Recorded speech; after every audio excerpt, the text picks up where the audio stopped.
नमस्कार दोस्तों, जय हिंद, वंदे मातरम। मैं आपके साथ जायसवाल सर। आप सभी का स्वागत अभिनंदन है टीटी फैमिली शिक्षकों के परिवार जायसवाल कोचिंग सेंटर पर, पावर्ड बाय शिक्षा ही प्रकाश है। दोस्तों, ये गोल्डन वीडियो था।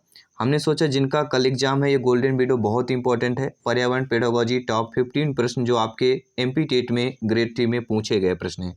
देखिए, कंसेप्ट वाले जो प्रश्न होते हैं लोग बता देते हैं, लेकिन पेडागोजी जो है याद नहीं होती है। तो पेडागोजी वाले प्रश्न जो है ईवीएस में खासतौर पर शेयर नहीं होते हैं। तो पेडागोजी के प्रश्न रिपीटेड चांसेज हैं, और ये ऐसे प्रश्न 15 प्रश्न हैं जो इस तरह के प्रश्न पेपर में आए हुए प्रश्न हैं। जिनका एग्जाम है वो अगर वीडियो देख रहे होंगे तो समझ जाएंगे कि ये प्रश्न पूछा गया था। तो चलिए, 15 प्रश्न हैं। हो सकता है आपके संभावित प्रश्न हो सकता है 5 से प्लस नंबर आपके एग्जाम आ जाएं, और कंसेप्ट वाले ईवीएस के हार्ड आ रही है। तो पेडागोजी बहुत इंपॉर्टेंट है, और पेडागोजी के 10 से 12 प्रश्न आज के पेपर में पूछे गए हैं। तो चांसेज है आपके लिए, क्योंकि ईवीएस में कम स्कोर हो रहा है, तो ये क्लास इंपॉर्टेंट है। तो सभी यहाँ पे कमेंट कीजिएगा, फीडबैक कीजिएगा, और बाकी प्रैक्टिस पेपर चल ही रहे हैं। सभी लोग ज्वाइन कर लीजिए प्रत्येक प्रैक्टिस पेपर। और पहला प्रश्न देखिए, स्क्रीन पर दिया गया है कि अभिभावक शिक्षक अंतरिक्रियाओं को उपलब्ध कराने का मुख्य उद्देश्य है। पुनर्वलन और सुधार के लिए बच्चे की योग्यता और कमजोरियों के बारे में चर्चा करना, एक दूसरे के साथ सामाजिक संबंध विकसित करना, एक दूसरे की कमियों को उजागर करना, या विद्यालय में हो रहे क्रियाकलापों के बारे में जानकारी को साझा करना। देखिए, यह प्रश्न पूछा गया है। तो अभिभावक जो है शिक्षक अंतरिक्रियाओं को उपलब्ध कराने का मुख्य उद्देश्य क्या होता है? पुनर्वलन और सुधार के लिए बच्चे की योग्यता और कमजोरियों को जो है चर्चा में, या उनके बारे में चर्चा करना। पहला ऑप्शन सही हो जाएगा। और आप लोग भी कमेंट करके बता सकते हैं कि अगर यही प्रश्न एग्जाम में पूछे गए हैं तो आपका अगर स्कोर क्या होगा। ठीक है, सभी कमेंट कीजिएगा। शालिनी ने कक्षा 4 के विद्यार्थियों को विज्ञान केंद्र दिखाने के लिए शैक्षणिक भ्रमण की योजना बनाई। नीचे दिए गए कौन सा समान निर्देश जो है इस भ्रमण के लिए अप्रासंगिक होगा? प्रासंगिक नहीं है, अप्रासंगिक होगा। देखिए, अपना दिन भर का पूरा बस्ता लेकर आना। तो अपना दिन भर का पूरा बस्ता लेकर आना, क्योंकि भ्रमण की बात करेंगे, वो भी शैक्षणिक भ्रमण के लिए, तो ये हमारा कथन या इस अप्रासंगिक कहला जाएगा। बाकी जो दिए गए हैं कि प्रदर्शन के समय अपनी शंकाओं के विषय में प्रश्न पूछ लिया जाना चाहिए, बिना मुझे सूचित किए नहीं जाना।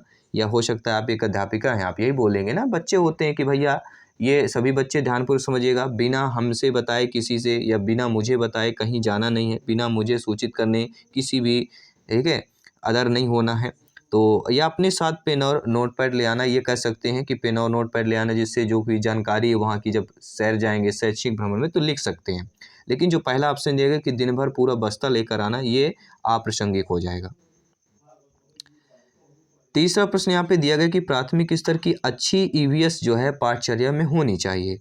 पाठ के अंत में अधिक अभ्यास प्रश्न पत्र सम्मिलित करना, अपने आसपास को खोजने के अवसर प्रदान करना, संकल्पनाओं की विस्तृत व्याख्या पर अधिक एकाग्रता की बात कर रहे हैं, या पदों की यथार्थ परिभाषा पर अधिक बल देने की बात कर रहे हैं। तो प्राथमिक स्तर पर अच्छी ईवीएस की पाठचर्या में क्या शामिल होना चाहिए? अपने आसपास को खोजने के अवसर प्रदान करना। और मैं प्रत्येक क्लास में बताऊँ, जब भी अवसर प्रदान की बात करें और बच्चों में अवसर शब्द आ जाएगा और पॉजिटिव प्रश्न पूछा जाएगा, तो पहले ऑप्शन कीजिएगा अगर ऑप्शन नहीं बन रहा है। अवसर को पकड़ के चलना है, क्योंकि अवसर जब मिलता है किसी को तो अवसर देकर ही जाता है। और अवसर पर ही कहते हैं, जब बॉल फुल टॉस होती है तो जो बैट्समैन होता है उसको अवसर मिलता है सिक्स मारने का। लेकिन अवसर में भी यहाँ पे होती है, अगर वो क्या होता है, टाइमिंग बॉल पे नहीं है, बैट और बॉल की टाइमिंग नहीं पड़ती तो सिक्स बॉल नहीं जा सकती है। तो अवसर पे भी आपको एक सकारात्मक तौर पर अवसर में भी आपका टाइमिंग इम्पॉर्टेंट होती है।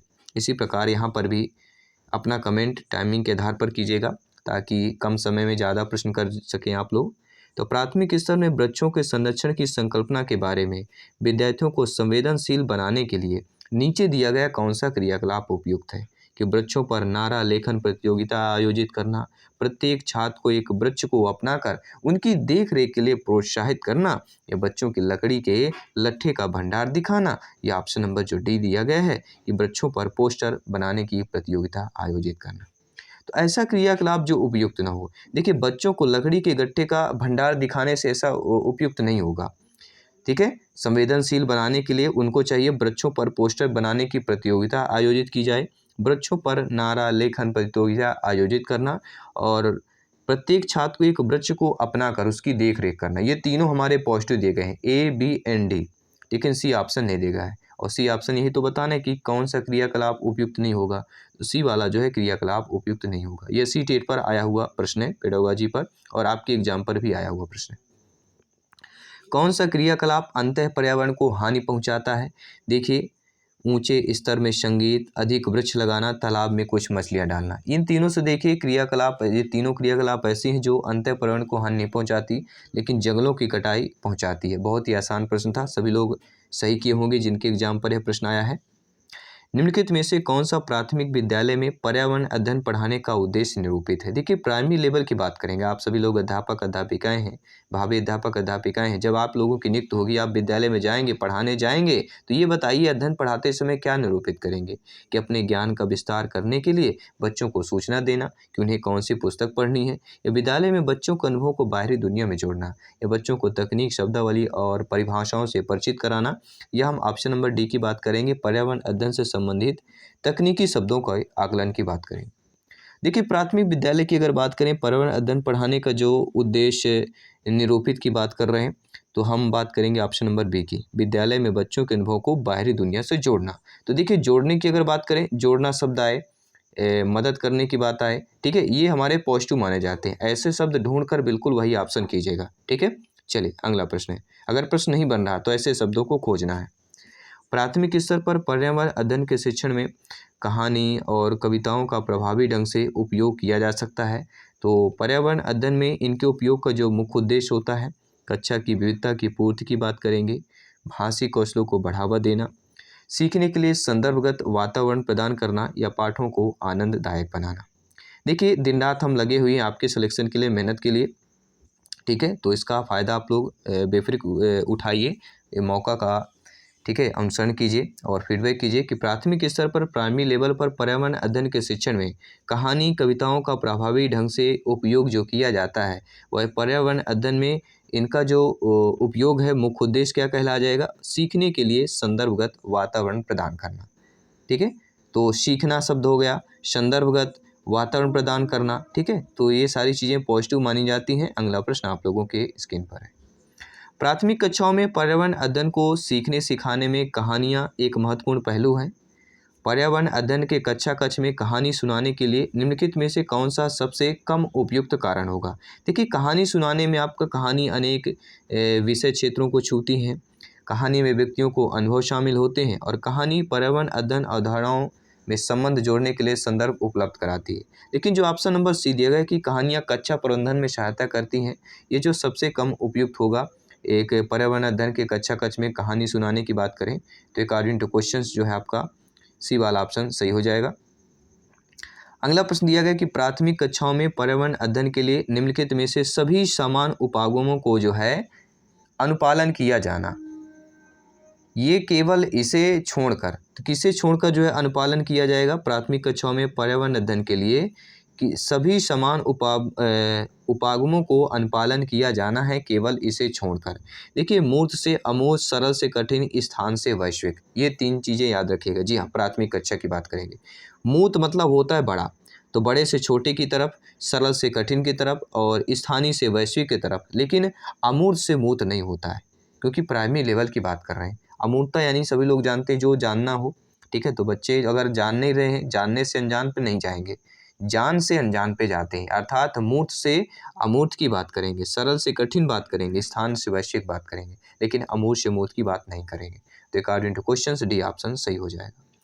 किसी भी प्रश्न पर डाउट हो कमेंट कीजिएगा, फीडबैक कीजिएगा। अगला प्रश्न, पर्यावरण अध्ययन की पाठ्यपुस्तक जो है, पाठ्यपुस्तक में क्या प्रयुक्त जो भाषा होती है, रूखी, बच्चों के द्वारा समझने में कठिन होनी चाहिए, परिभाषाओं पर बल देते हुए औपचारिक बनाई जानी चाहिए, तकनीकी और औपचारिक होनी चाहिए, बच्चे की दिन प्रतिदिन की भाषा से संबंध होनी चाहिए। तो पर्यावरण अध्ययन की पाठ्यपुस्तक में देखा जाए तो पाठ्य पुस्तक में जो प्रयुक्त भाषा होती है, वह बच्चे के दिन प्रतिदिन की भाषा से संबंध होनी चाहिए। डी ऑप्शन साथियों सही हो जाएगा। अगला है कि हमारे अपने प्राकृतिक परिवेश में घटित होने वाली विभिन्न घटनाओं के कारण का पता लगाने के लिए पर्यावरण विषय में किस विषय को सम्मिलित कर सकते हैं? भूगोल को, इतिहास को, भौतिक विज्ञान को, या रसायन को? तो हमारे अपने प्राकृतिक परिवेश में घटित होने वाली विभिन्न घटनाओं के कारणों का पता लगाने के लिए पर्यावरण विषय में जिस विषय को सम्मिलित कर सकते हैं वह भौतिक विज्ञान की बात करेंगे, क्योंकि प्राकृतिक परिवेश जियोग्राफी से संबंधित हो जाता है। ठीक है, तो यहाँ पे हमारा सी ऑप्शन ऑलरेडी सही हो जाएगा। और अगला प्रश्न है कि पर्यावरण शिक्षा के अंतर्गत विभिन्न विषयों के कारण हम कह सकते हैं कि यह एक जटिल विषय है, कि यह इसका पाठ्यक्रम विस्तृत है, कि इसका पाठ्यक्रम अनिश्चित है, या इनमें से कोई नहीं। तो पर्यावरण शिक्षा के अंतर्गत जो है विभिन्न विषयों के कारण जो हम कह सकते हैं वह इसका पाठ्यक्रम विस्तृत है। जी हाँ, पर्यावरण का पाठ्यक्रम पर्यावरण शिक्षा के अंतर्गत देखा जाए तो विभिन्न विषयों के कारण हम यह कह सकते हैं कि इसका पाठ्यक्रम विस्तृत है। बी ऑप्शन सही हो जाएगा। टॉप यहाँ पे 15 प्रश्न कर रहेंगे। 15 बेहतरीन प्रश्न ऐसे हैं जो आपके ईवीएस में पूछे गए प्रश्न है। जी हाँ, A to Z पूछे गए प्रश्न हैं। तो पर्यावरण के साथ विकास जाना जाता है नियोजित विकास, वैज्ञानिक विकास, सामाजिक विकास या पारिस्थितिकी मित्र विकास। जी हाँ, तो पर्यावरण के साथ क्या विकास जो है जाना जाता है, किसके साथ? तो सभी जानते हैं नियोजित विकास। जी हाँ, पर्यावरण के साथ जो है नियोजित विकास जाना जाता है। अगर डाउट हो कमेंट कीजिएगा।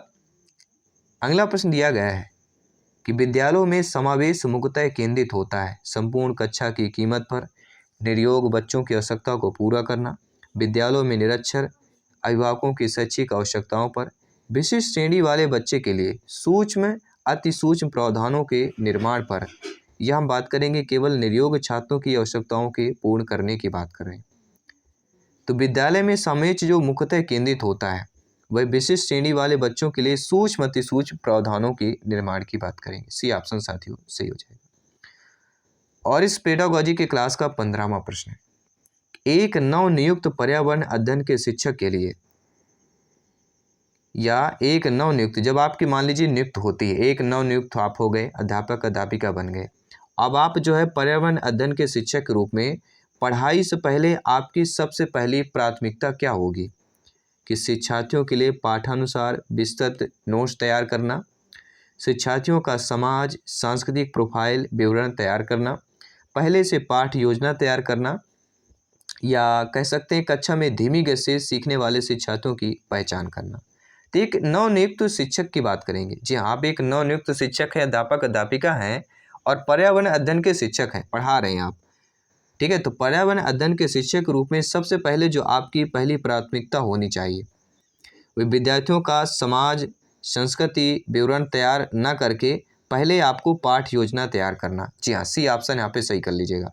ठीक है, नवनियुक्त शिक्षक शिक्षिका के लिए जो है अध्यापक अध्यापिका के लिए पर्यावरण अध्ययन के शिक्षक के रूप में सर्वप्रथम जो कार्य होगा पहले से पाठ योजना आप तैयार करके आएँ। सी ऑप्शन यहाँ पे सही हो जाएगा।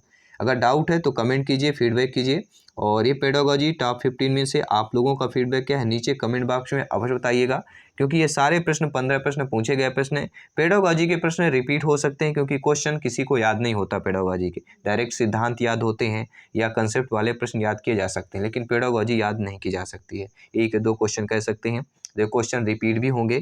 तो सभी मित्र यहाँ पे अच्छे तरीके से स्टडी करके जाएँ और अच्छे तरीके से प्रिपेयर करें और सिलेक्शन पाएँ। और सभी टेलीग्राम और इंस्टाग्राम से ज़रूर जुड़ जाइएगा। इंस्टाग्राम फेसबुक पेज पर ज़रूर जुड़ जाइएगा। और इंस्टाग्राम पर आप लोग डायरेक्टली अब जायसवाल सर से बातें कर सकते हैं, मैसेज कर सकते हैं जो भी प्रॉब्लम हो, और टेलीग्राम पर भी कर सकते हैं। तो टेलीग्राम पे ग्रुप हम डिस्कस करते हैं, डेली पेपर NLS की बात कर रहे हैं, तो सारा चीज़ें डिस्कस होता है, तो ज़रूर ज्वाइन कीजिएगा। मैं आपके साथ जायसवाल सर आपकी क्लास पर जल्द ही आपके अगली वीडियो या अगली क्लास पर मिलते हैं। सभी मित्रों को जय हिंद, वंदे मातरम। दोस्तों हमेशा हंसते रहिए, मुस्कुराते रहिए, तैयारी जारी रखिए, क्योंकि सिलेक्शन यहाँ पर सर्वोपरि है।